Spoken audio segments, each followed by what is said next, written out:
So what we have here again is an airless sprayer.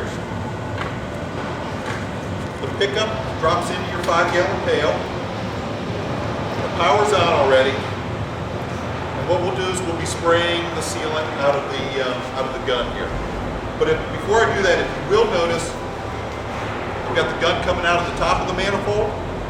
There's another attachment at the bottom of the manifold. This will operate at 20 amps. This will operate 2 guns and a total of 300 feet worth of hose. So what we found contractors doing in the field is they're plugging it in, they're leaving it off to the side, they're running 100, 150, 200 feet of hose, and they're driving around the job with a motorized scissor lift, and they're sealing duct while leaving the machine stuck in the corner. That way it doesn't get banged up, beat up.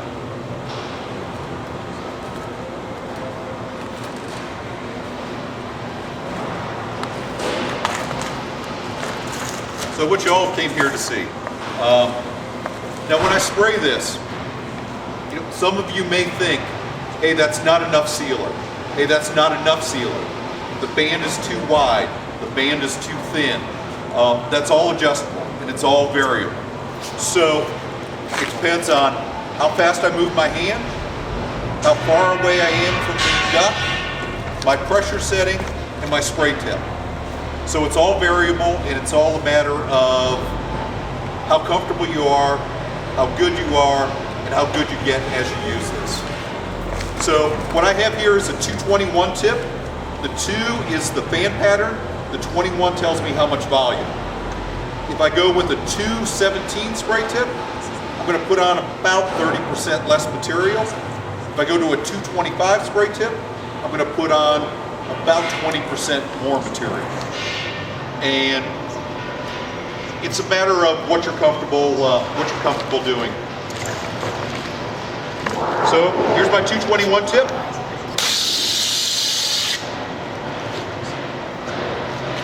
Now as I move my hand away,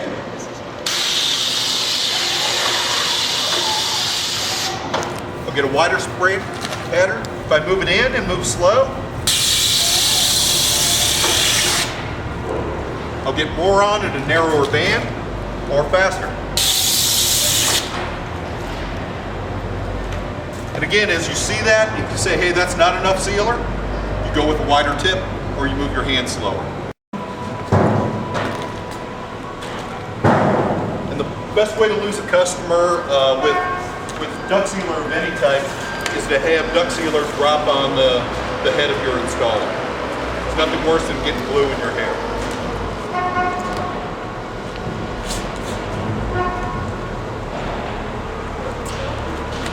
So just to demonstrate,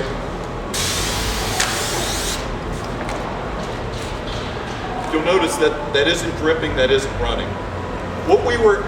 Part of the long process, the 1.5-year process of us developing the sprayable version of DP1010 was to get it to atomize, to get it to spray, and that's very easy to do by adding water. But what you end up with is dripping duct sealant. So what we were able to do is come up with a combination of thickening agents that allow the viscosity, the thickness of the product to drop when it's moving quickly. It's moving fastest when it's going through the tip. When the product stops moving, the viscosity rises and you end up with a duct sealer that doesn't drip. A lot of people think when I'm spraying this that it's gonna shoot and it's gonna splatter glue everywhere. The energy of the spray is almost completely dissipated in 6 feet. So it's going to form those millions of little balls of duct sealer. They cure up pretty quickly. They're going to drop to the air.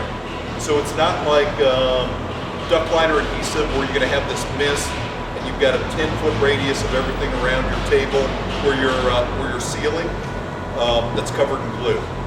So it's a pretty controlled, and as you can see here, each one of these lines is a pretty defined edge to the line. It's not spraying everywhere, it's a very controlled spray.